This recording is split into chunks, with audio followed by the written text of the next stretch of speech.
Brian Michael Bendis here. Hello, I'm Drew from the Drunken Odyssey. Hope you're having a good day. I treat it almost like a lecture. Well, first off, I want to say congratulations on the second volume of Phenomena. This is, excuse me, Matilde's Quest. I woke up late, so. No, this is like 4 o'clock in the morning for me, so yeah, no worries at all. So, yeah, congratulations, it's getting published earlier this year, second volume. Yep. First volume was The City of Golden Eyes, yep, which was wonderful. And the third volume is already done and at the printer. It'll be out next spring. So I was pretty excited about that. Yeah, third volume done along? in the can. Even better. Yeah, Andre Lima Araujo, who is the co-creator of the book and the illustrator of everything that you see, is amazing and was on fire and just tore through it like it was the craziest thing. Because I remember seeing a bunch of his stuff from like other works, and it's like, oh, now I get to see him in graphic novel form where he gets like time and space. Yeah, I mean that's where it birthed from. Was we just met online, and I just fell in love with his work. I mean, it was just beautiful, and and there's people's work that you think is beautiful, and like I love it, and there's other people's work who just. You can't stop thinking about it. Like, and I saw his work, and I caught myself thinking about it instead of what I was supposed to be thinking about. And I'm like, when that happens, I tend to like really listen to that. And I emailed him and I said, hey, well, what are you thinking about? Like, what do you want to do? Yeah. And he sent me a bunch of stuff that it was. I said, send me everything. Like, what do you want to do? Right? What do you want to? And he sent me a bunch of stuff that he felt like wasn't getting the traction that he'd hoped it would. And he sent me like 6 or 7 different pitches of different ideas, but he sent them all at once. So I saw them all as one big pitch. Yeah. Like I saw them all as like this Andre world of beautiful like chaos. And I emailed him and I said, I think this is your world. This is you. This is all connected, like a Star Wars kind of universe. I said, can I grab it all, put it together, and start sculpting and massaging, and that was the beginning of Phenomena. It was just his work and trying to write something that expressed how I felt about it. Yeah. Okay. So I didn't realize that it was like disparate parts, kind of like coming together to this like massive world building. Because like. That's a lot of like... Well, it matched where my brain was, which was I have like a lot of feelings about genre and storytelling and where we're headed and where we came from and the biggest one is like how much story our audience takes in versus even a few years ago. Like people consume an enormous amount of story, and that changes their relationship to story. And what they want out of it. And I was thinking about like just elevating all of those ideas into a different kind of language. And then here comes Andre, which fits right into what I was thinking about. And at the same time, because he's such a truly magical illustrator that like writing for it seemed like an enormous challenge. Like it was like me having to throw out all of my tools in my toolbox and come up with new ones for everything. And that was exactly what I wanted to do. So that's awesome because like, because you've come from like just doing like monthly comics for like so long since the 90s. Like, what was it, like 1991? I think was like one of your first. Well, I broke in 91, and for the most of the 90s was me making creator-owned comics that I was writing and drawing myself mostly. Yeah. And working like jobs to pay for the comics. Like I worked as a character artist for most of the 90s because that was a good paying gig. Yeah. That if I got like a couple of good gigs on the weekend, like a couple of solid bat mitzvahs, I could pay my bills for the week and just work on like Jinx was a graphic novel I was working on a lot in the 90s. And it would take a lot of time, and it just takes me forever to get a lot of stuff done. So I just needed that time. So and then around 1999, like the late 90s up until 99, I was heading towards more mainstream work. My graphic novels were getting more nicer notices, and just they weren't blowing up or anything, but they were. I wasn't embarrassing myself anymore. Yeah, and which is a big moment for any creator. Or like, okay, that didn't suck. And so I was getting like little nibbles and stuff here and there, and then all of a sudden I was at Marvel, and Marvel was in bankruptcy at the time, which people don't remember at all because Marvel's such a crown jewel of like pop culture. But when they hired me in the late 90s, they were literally selling filing cabinets for cash. Yeah. And I remember reading about that and just kind of like how dire the situation was, where it's like, are we going to make it to the end of the decade? Yeah, part of the reason I ended up there was because so many people had left. They were just like went to video games and other spaces in the creative fields. They were like, oh, this is, and I was like, oh, am I writing the last Marvel comic? I literally said those words out loud to a friend of mine. I wonder if this is the last Marvel comic. Like, at least I got one in before they shut the door. Yeah, it's like, hey, I got a Spider-Man in.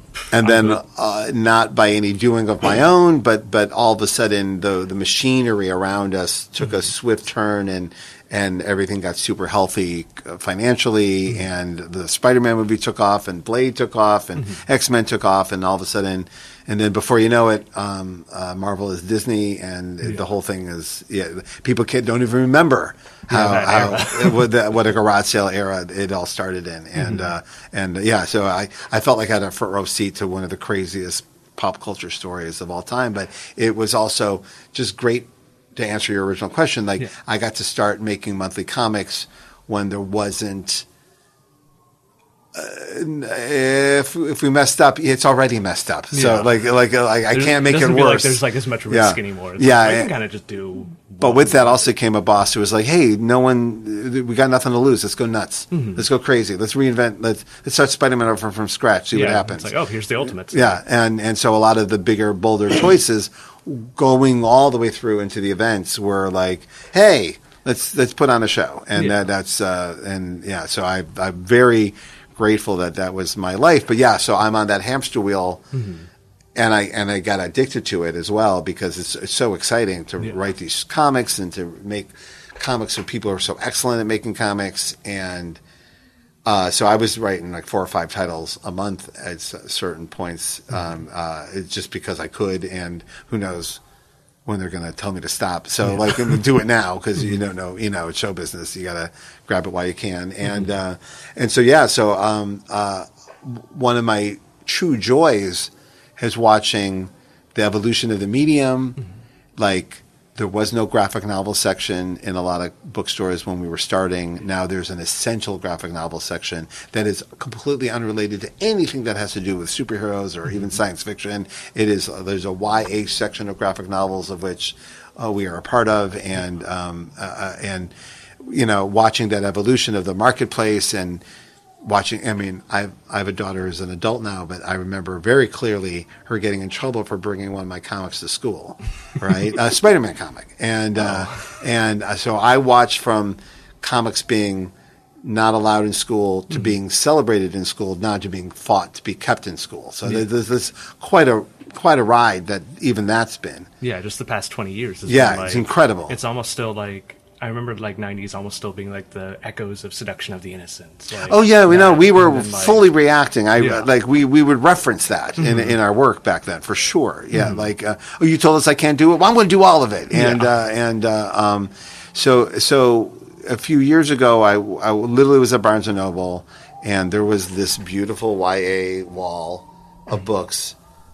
Captain Underpants, Raina, all the greatest hits, and was very surprised to see Miles Morales, our first graphic novel, included in those books. And I'm like, because I came in as a crime author, I came in making crime fiction for almost my whole career. Walked into Marvel as a crime writer, writing Daredevil, and even Spider-Man was a crime book. Yeah, that's like street level kind of stuff. But then also, Spider-Man was a YA book. It was about a young protagonist dealing with the forces of nature that had come, and so I'd evolved into what would be referred to as a YA author without even paying any attention at all, to the point where I literally had to see my work on the shelf and go, "Oh yeah, look at that! I'm one of those. That's amazing." And then while we were putting Phenomena together, I literally said, let's go be YA authors. Let's go see what that's like. I've never done that before. So hopping off the hamster wheel of monthly comics, which is, and by hamster wheel I mean these books are leaving on Friday, whether we're done or not. Yeah. So you're really on I equate it a lot to like Saturday Night Live. Mm-hmm. Like the show's going on at 11:30, whether you're finished whether creating, is done or not, yeah. So that absolutely happens in monthly comics as well, and I loved it, and I'm the writer I am because of it. But I was very curious of what it was like just to make a graphic novel and put it out, and so this experience has been amazing. That's good, because like the scope of this is like so much bigger than a lot of like monthly comics could kind of allow, because like for monthlies it's like, say for something you want to go big, you want to be ambitious, but are the sales going to be there for it? Yeah. Okay, because it's like, oh, I got, a 20 issue, idea. By issue 6, oh, there's only like 300 people reading this. Am I going to be able to tell the rest of it? And for like graphic novels, you kind of have, I guess, a bit more security in that sort of sense, where it's like, we can expand a bit. We can kind of go a little bit further. A couple things. A number, you always are, that's for anybody on anything, on any project. You're like, I hope there's enough people to support this, and you're grateful for every single person. Mm-hmm. With the graphic novel, I having read as many, I'm sure you as well, it's like there's a feeling that I want to have when I'm done with reading it. Like a fulfillment, like I want to feel full, and I want to feel like I saw everything I was supposed to see, and so I thought a lot about that. Like with monthly comics, it's almost a cliffhanger device. Like Stanley really invented that. That 20th page has to be like, gotta hook the reader for the next one. I've already sold you this one. I'm trying to sell you the next one, and that's always been his. And I've studied this. It's, literally the car going off the cliff at the end of the issue. Oh, Spider-Man's dead at the end of every issue. I'm like, not really, but you want to come back to find out how. With a graphic novel, there's almost like I kind of wanted it to feel like Lawrence of Arabia, when you see one of these like I love the movie Red, so you just feel like you saw everything you could possibly see. Oppenheimer, a more recent version, where again, this is not a historical drama, but just this rich feeling of like you saw the whole world. You get to see the whole world. You get to see like everything going on, and it's one of the fun things with the world building here, where like it's Earth, but it's almost at times you almost doubt it's Earth. Yeah, which I think is a really fun approach to it. And I have to ask, whose idea was it for the London Eye? I'm going to tell you that was Andre. That's like my favorite visual. I love, and it's one. I'm so glad you said that, because it's one of those moments where you're like slow clapping your collaborator, going, "You yes-anded me into an idea that I would not have thought of, but it's right there." And it made the whole book. You see, I literally said it's on the cover. It's got to be on the cover. It says who we are. A strong visual, I think that's the first thing people will notice when they see the cover too. I think so what's too. This big old eyeball doing here? Yeah. And then once they get in, they're like, "Wait, this is Earth." What else is funny is that he drew this before the Vegas sphere made its debut, and then there's like that, and then they're very different. Obviously, one's organic and one's tech, but it's the same vibe. But there's this thing in the middle of the city that's looking at you. Yeah. I keep seeing those videos of that Vegas Eye, and I'm like, is that real? My friend Kelly Sue DeConnick, the excellent author, wrote the Vegas show Awakenings, and so we all went to Vegas to see the opening of the show, and there was that Vegas Eye. It was crazy. So I got to. I just felt like we're on the right. It's weird when you see certain things. You go, all right, right choice, good choice. Yeah, there's parallels going on. You're like, we're gonna have eyeballs in every city in 10 years. Yeah, for sure. I mean, first one was already golden eyes. Now we're just kind of continuing the trend, which is going to be really fun.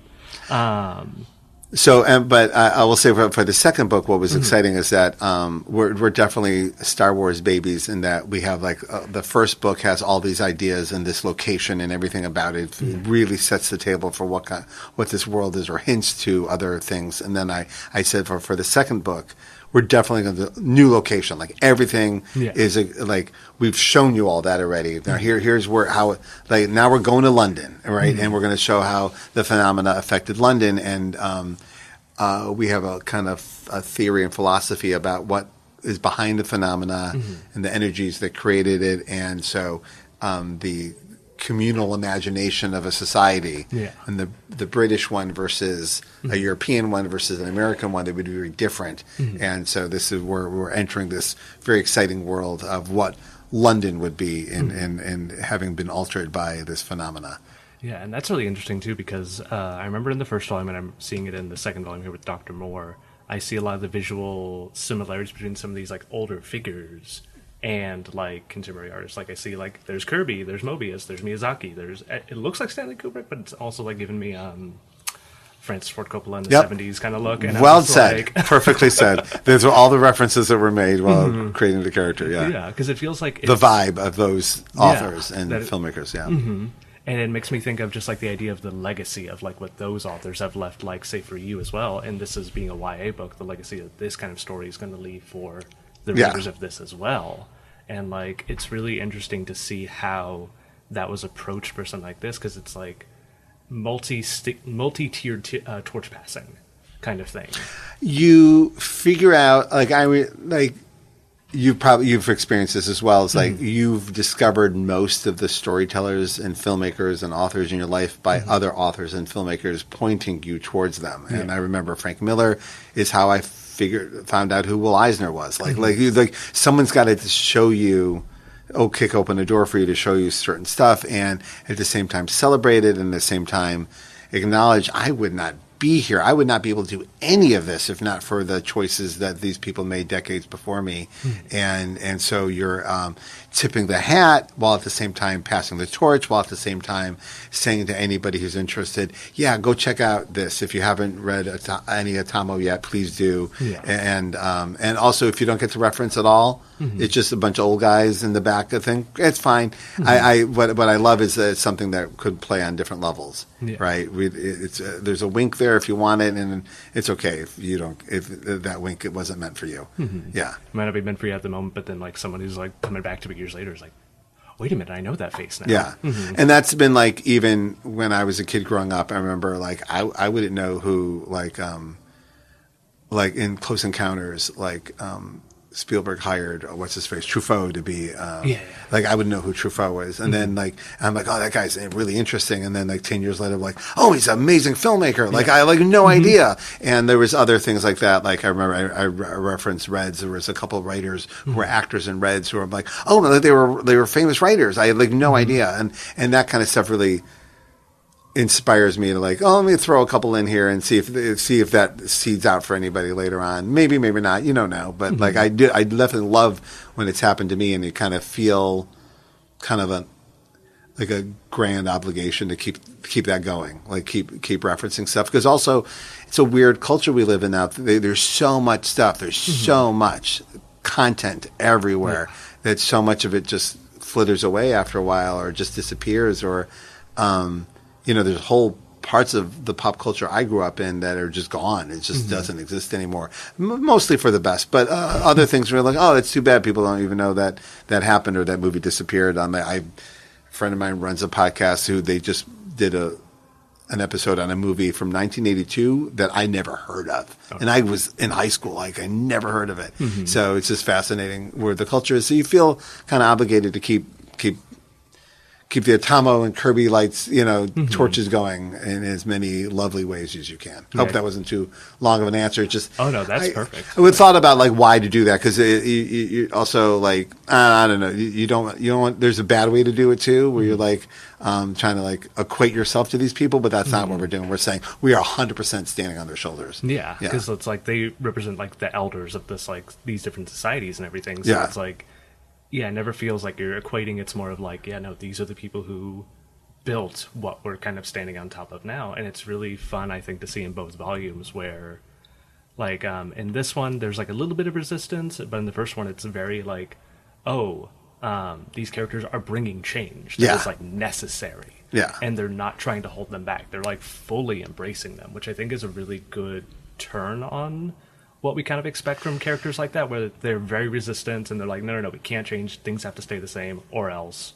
until like, oh no, it was actually good the whole time. But now for this, it's like, no, we should be embracing this. We should be moving forward. Like, this is where the story has to go, or else we're all going to kind of just end up in a crater or something. Yeah, it's weird escapism in that I would like the world to be this way. Yeah. I would love this. I would love, you'll notice that in the books, it's not anti-capitalism, but there's no money. Like people, like this is a world where money's gone away. It's not necessary, but people still live and make a living and part of a community.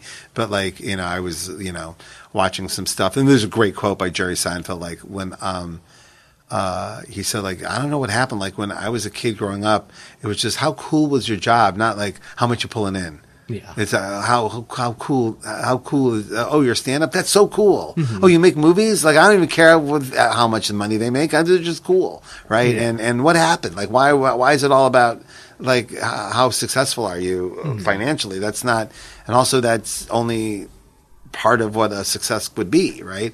So I kind of leaned into it here, like, well, let's talk about, like, let's live in this world where it's just a matter of like what you do is who you are, and like what you bring to the table is who you are, you know. And I wanted to celebrate that and see if people enjoy that experience a little bit. Maybe they can bring it to their real lives. Yeah, because like I think one of the really fun things about the entire series thus far has been like the idea of storytelling as kind of the currency, and kind of like this is where people feel most connected, and therefore how good the story is essentially is like, well, how much are you able to do now? It's based fully on my philosophy that I do think it's the only way we communicate with each other on any real level. The only way people really feel each other's experience, really, because like I'm deeply fascinated by the fact that everyone's cameras are on all the time. Everyone's looking right at each other, and it really hasn't changed. It really hasn't changed how people react to each other. The only thing that changes people, like really seems to change how people communicate, react to each other, is stories that are told. When they hear a story and then they go, and they can feel themselves in that story, or you're like a story from another part of the world. That has nothing to do with you, and then immediately you go, "Oh, I know that I know that feeling." That's the only way I really see people really connecting, like really getting through it. So I like, what the whole world? What if that was money? Yeah. What if your story is your worth?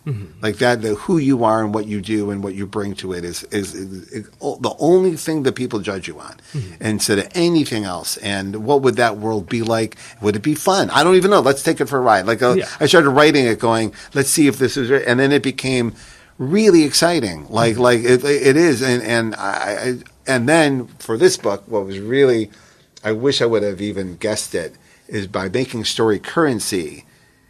It made the whole point of the second book about they now have a story, and that story is bigger than them, and that story has been co-opted, and which happens. Like stories become fables, stories become, you know, legend, right? And if you're still around, listening to your story being legendized, and you're like.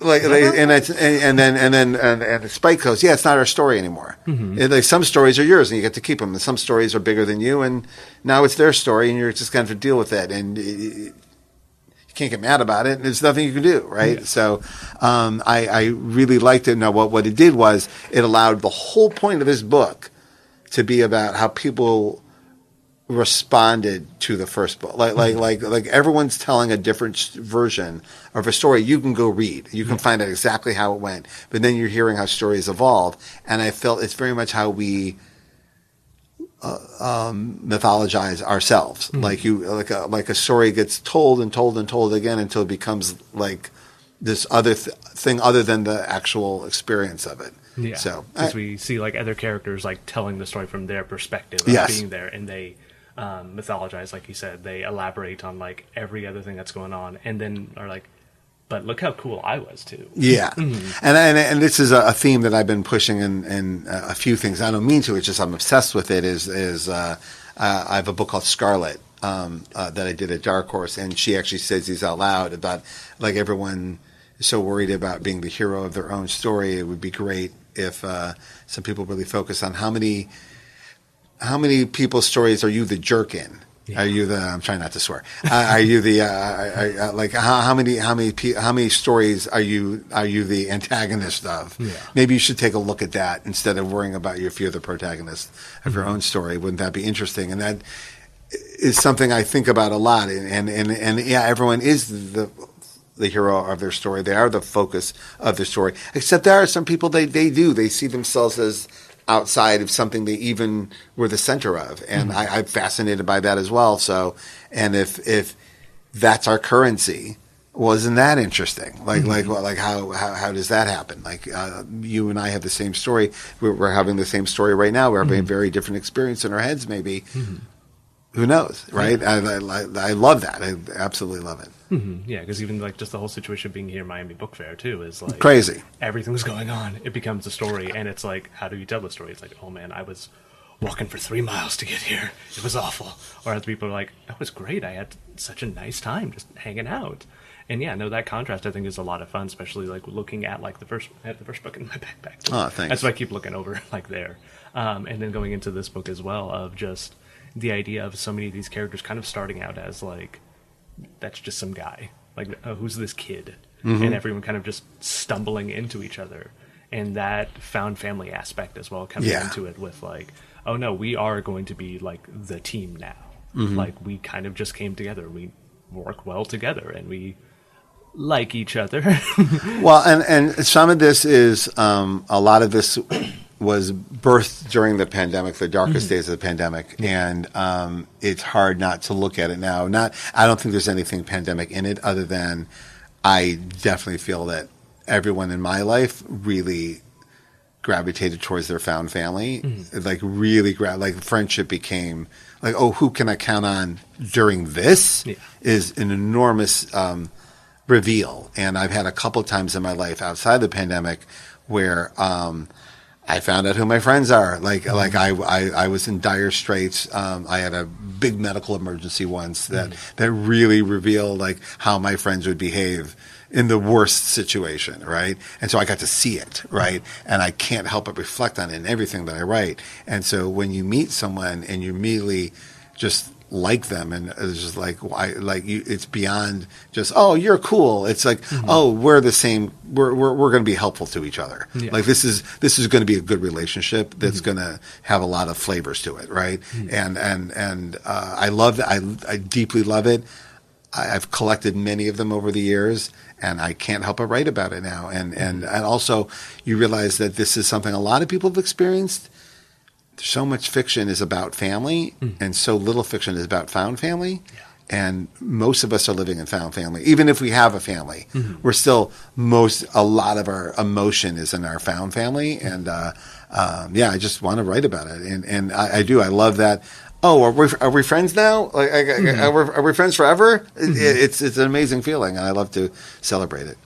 Yeah, because we can see that here in the story too, with like Matilde like coming back to where she's from and like seeing her brother again, and at the end still kind of saying it's like, no, I'm going to stick with Spike and Bolden. Like, also, she wouldn't have come back without Bolden. Yeah. She wouldn't have come back. She wouldn't have done it. Yeah. She was not headed that way. Yeah, it was only when she felt empowered by her new friends that maybe I should go back and face this. Because now I realize I ran from it. Yeah, and that's the fun thing I think with a lot of really strong like character focused stories like this, like character really pushing things forward, is seeing the contrast between like, okay, who is this kind of person? Do they realize the problems that they have? Or do they not see that until someone else is like, hey, what's going on with you? Yeah. Or even not even like as blunt. No, sometimes just looking at your friend looking at you, you can see they're supporting you, but they're waiting for you to figure it out, or you see yourself in a way that you couldn't see just thinking about it. Yeah, it's one of my favorite things to write about, and it's great to have such an amazing tapestry. Just the setting is so enormous, but their perspective is so theirs, right? They're two little kids, and they're very focused on their space. It's just the best. And you'll see in the volume 3, not to spoil, all of this that's happened in volume 2 lets Bolden go home to face really is some terrible stuff that happened. Like really, the third volume will take us to the focal point of the phenomena where it happened, and it happened to Bolden's family. And you'll see everything that happened, but it gets big. Yeah, because I remember the kind of cliffhanger-y way this ends as well, where I'm just like, kind of was like looking past the pages, like, is something stuck together? Like, no, we're going. Where are we going? Well, again, it's very Empire Strikes Back in that we brand new setting, everything's different, brand new cast of characters, elevating all the themes of the first one. But at the end of this, now we have to go deal with the real issues involved. So it's and I'm happy to say that Andre completely delivers on that for next spring. So yeah, I was going to say, if he's delivering so well in here, I'm excited to see like just the evolution, because I think that's really fun to see artists that you work with, say, like beginning with like an issue 1 and then going into like issue 30 and just seeing their evolution. Oh my God, yeah, it's the absolute best. It is, yeah. I've had this experience on quite a few projects, and now I know it's coming, but you never know how, in what form it's coming. It's just exciting to just hold on tight and see where it goes, and or even. Being around that affects me as a writer. Like, oh, he's evolving, I must evolve with. I am the yes and person in this relationship. So it's like everywhere he goes, I have to find a way to earn it. Yeah, earn our way into the stuff. So yeah. So a lot of it's like. It's weird, like writing this felt like more like prompting than writing. Like I wrote, it's a very full script, but I'm like, here's an idea of why this character exists, and I'm not going to give any and their suit is blue and they have a tie. I don't give any. I was going to say, you don't do the Alan Moore. It's like, here's what he had for breakfast that day. No, I would do that. I would do the breakfast before I would describe what they're wearing. I would never put that on. I'm like, I'm just going to tell you what they're thinking about the scenario that they're in. And even there's one of my favorite bits in this book here is when Matilde is reunited with her brother. The first thing he does is she has an arm that's not that's metallic or not robotic, but and it's something that we never focused on in the first book. It's just part of her design, right? And then the first thing he does is how is this this is clearly a project they worked on together. And his first thing is this working? Are you okay? Right? And then Bolden's quiet. I just slipped up, and I'll tell you why in a second. Bolden's reaction, like a silent reaction, is, oh shit, I didn't even realize that's what that was. And I've been walking with her for months. Yeah. Right? It's like everyone, there's someone bringing something new into an existing relationship. Is very exciting. Now, the reason I called him London was very, very funny. So because this was a pandemic book and this beautiful setting that Andre had set up, we had started, let's make it where it's one of our, each one of these is one of our kids, right?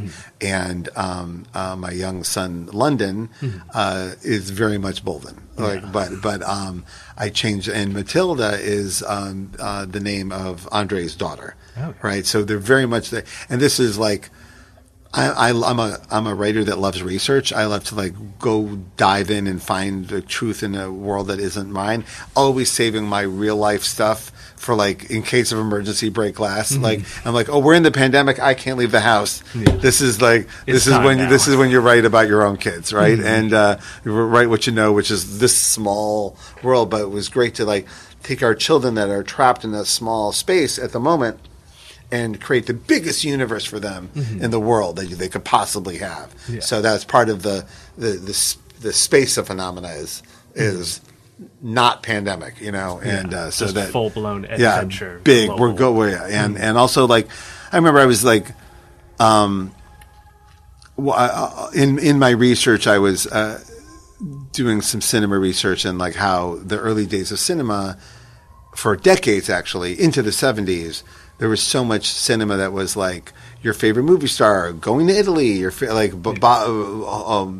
Bob Hope is going to Morocco, and it was literally because people couldn't travel. So the movies would be a travelogue, oh, hey, you get to literally go to France in this movie. They would pitch it on the movie poster. Would you like to go to France for $2? Yeah. Right, and so this escapism of it, that's what part of storytelling is let us go to somewhere else if that is where we're headed.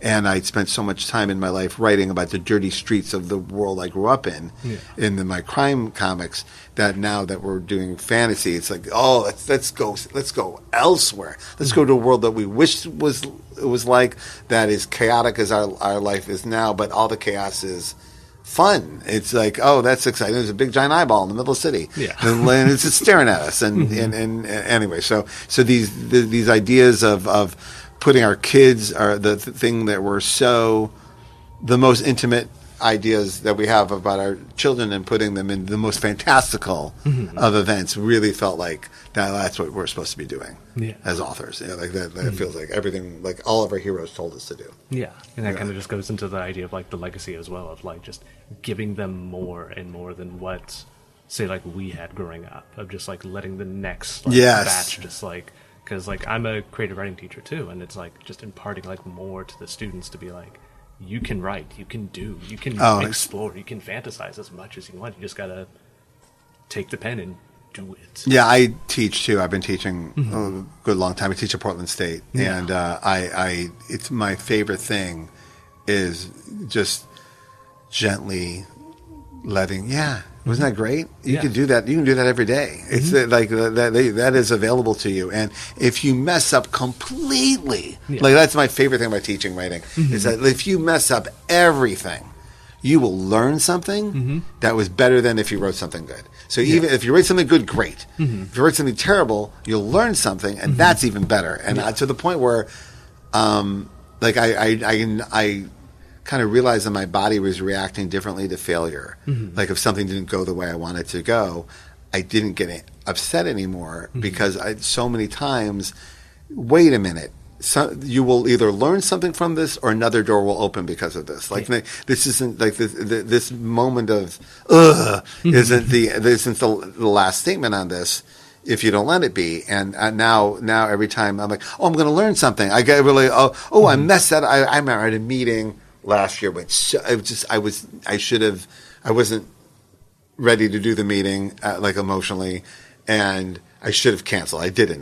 My main instinct was no, power through. And I immediately went, I should have. But while the meeting was going terribly, I went, I'm going to learn so much from this. Yeah. This is such a good one. This is funny.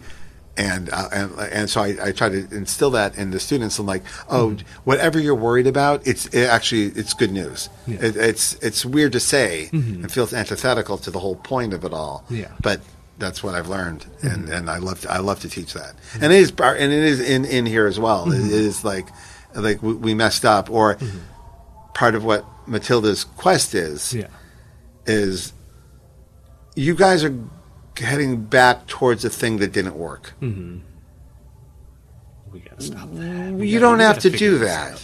Someone like stand up, and also you'll notice it's almost an anti-violence fight scene at the end, where it's almost a protest more than a fight, which I was really proud of. Like it doesn't go the way every Star Wars battle goes. Like, all right, everyone fight now. No, everyone's still being very thoughtful in their space, but we're going to stand up for ourselves. Yeah. And I think it's a fun contrast between like Volume 1 as well, where it's like it is this big shonen like action sequence. Like it feels, and I think that's a really fun thing with like Andre's work is like, especially with the black and white, is it feels very manga-like at times, especially like character expressions, the actions and everything. Like the fight scene in Volume 1 between Spike and, oh my god, Deloki? Yeah, Deloki, you got it, thank you. It's been like... No, there's a lot going on here, I appreciate it. It's a book for that fight scene just being like, very like, we are action now. And this, having that, the protest and kind of just becoming a peaceful thing of like, no, stop, talk, we can do this without fighting this time. Which I think is a really fun kind of like arc between like this and then going to a second volume where, to me, like second volumes of a three-part thing always feel like the most difficult to approach, because it's like, well, we can't have like a big climax now. We can't solve all the mysteries yet because we still have to have those lingering for what's going to be the third part.